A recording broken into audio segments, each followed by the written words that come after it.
Well, another little day of basketball at the Neville High School team basketball camp. Let's not keep you waiting any much longer, I should say. Let's take you straight to the action. We head over to Neville High School now. Big game on the day. Walsman taking on the Neville Tigers in this one. Wildcats go to work early. It's Jonte Turpin getting inside to C.J. Williams. He's going to get the bucket and the Band-Aid right there for the three-point play. Neville on the inbounds, going to find their man to top the key. He's going to knock down a triple at that point. Beautiful stuff from him. Caleb Sidney, though, he's going to answer back. He's going to get into the lane, get all the way to the rim. He's going to finish at the cup with the bucket at that point. Then it's Turpin, puts on the moves, gets through the defense for 2 points. Neville going to call a timeout at this point to try to slow the momentum down. But off the rebound, the Tigers off to the races. They're going to find Jeremy Smith right here. He's going to streak down the floor, gets the easy bucket in this one. Wildcats turn it over. Wildcats on the move again. Turpin finds Antavius Daggs in the corner. He knocks in three. Wildcats get the win over the Tigers in this ballgame. Also, Walsman taking on Madison, another big game on the day. How about this? Roosevelt Dean getting things going early on for the Wildcats. He's going to hit the pull-up jumper right here. The pump fake, the pull-up jumper is going to be good for him. He's not done just yet. Mr. Dean going to go right back to work again. He's going to get into space. He's going to knock down the bucket from the mid-range once again. This is Jonte Turpin. He's going to dish to C.J. Williams. Yeah, we saw it earlier. He's going to do it once again. It's a 6-0 Walsman run at that point in the game. The Jags will come to life though. It's Jerion Hines going to knock down the triple in the corner. He gets fouled, a 4-point play, and just like that, they're back in the game. But Mr. Turpin, yeah, going to go right back to work. He gets to the mid-range, knocks down this bucket. Walsman pulls away, gets the win over Madison. 33-19, your final there. Rayville taking on Caldwell in action as well. How about this? Jaden Johnson getting things going early on for the Hornets. He knocks down the triple at that point right there to get out to an early lead. The Spartans putting up a fight though. They're going to get inside. First attempt, no good. Grabs his own miss right here. He's going to put back in to clean things up for the bucket. The Hornets, though, going to go ahead and share the rock at this point. Check out the ball movement, the beautiful pass for the easy 2 points in the paint. And then the three-pointers will start flying for the Hornets. They would knock down a couple three-pointers in this game. They get the win over Caldwell, 57-29. Your final that one. Rayville now taking on West Monroe in this one. Hornets on the offensive glass right here, on the offensive attack right here, going downhill, gets to the rim. Mr. Johnson right there, getting to the bucket and laying in for 2 points. And how about this, though? The Rebels responding. How about Kenneth King, the big man on the outside, going to let fly, knocks down the long-range jumper at that point. Then Mr. King going to go right back to work this time. He gets into the post with multiple defenders around him. He's going to lay it in with ease. Yeah, you can't.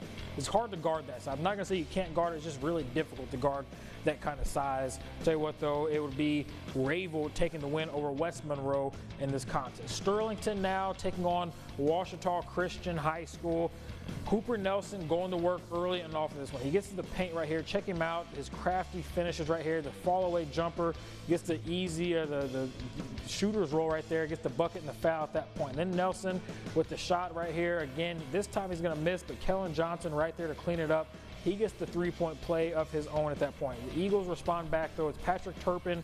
He's going to try to get things going. Gets inside the paint, the spin move, and lays it in for the bucket. Beautiful move from him. And we're going to be seeing him on the football field here in just a couple of months doing some work. But he's getting it done on the basketball court at this moment. Then Panthers continue to chip away. They find Mr. Nelson once again on the outside.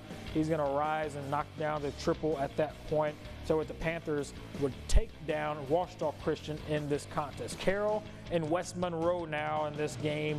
A big-time battle in this one. Bulldogs get out and running and finds a shooter in the corner, and he's going to knock down the triple at that point to get out to an early lead. Then it's Devin Elmore looking to do some damage. He loses the ball. He's going to regain possession of the ball right here. Takes the three-pointer instead. Yeah, three's better than two. He knocks this thing down at that point. Then Carroll starting to pile it on. How about Braylon Billups getting all the way to the rim? He's going to cash in right here on the reverse layup. The Rebels on the other end go down to Mr. King down low as he's trying to battle their way back through. But I tell you what, it would be Carroll not wasting any time and not wasting any energy in this one as they're going to roll in this one and get the win over West Monroe, 47-33, your final in that one. Probably the most exciting game of the day was this one, Carroll and Sterlington.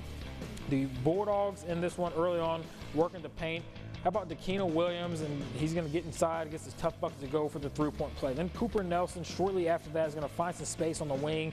Yeah, you can't leave this young man with that much space. He's going to do that to you. Knocks down the triple at that point. Then how about Noah Crane showing off a few of his moves right here. Gets into the paint right here, the spin move, the up and under to cap off the bucket right here. Beautiful finish from him at the rim. Devin Elmore going to respond back though on the other end. He weaves through the defense, gets in the lane, and lays in the reverse for the Dogs at that point. Then it was Nelson once again fighting through the entire defense, 1-on-5 right here. He gets to the paint. He floats one in for the bucket at that point. Close game late. Bulldogs going to swing it over to Braylon Billups for down by 2. He drops in a triple right here to take the lead. The Panthers, though, still have a chance, and you know who they're going to. Their guy, Cooper Nelson. Check him out right here. He's going to rise up from three-pointers with just a few seconds remaining. He's going to knock this down. Panthers walk away with the win, 33-31, your final over Carroll.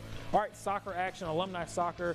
Alumni have dominated this game for Sterlington for quite some time. How about Matthew Husser right here, graduate of 2020 with the save right there, one-on-one. Then he gets the save right here on the PK. But how about Jalen Bush, current Panther right here with the chip that's going to roll in. He finds the back of the net. This game would go into overtime. Ollie Powell with a kick from the mark. That would have claimed the victory for Sterlington in that one. Yeah, I'll tell you what, though, very fun stuff, that alumni soccer game. We'll have plenty more on that coming up tomorrow night on The Score. But that's all the time for now. Thanks for watching.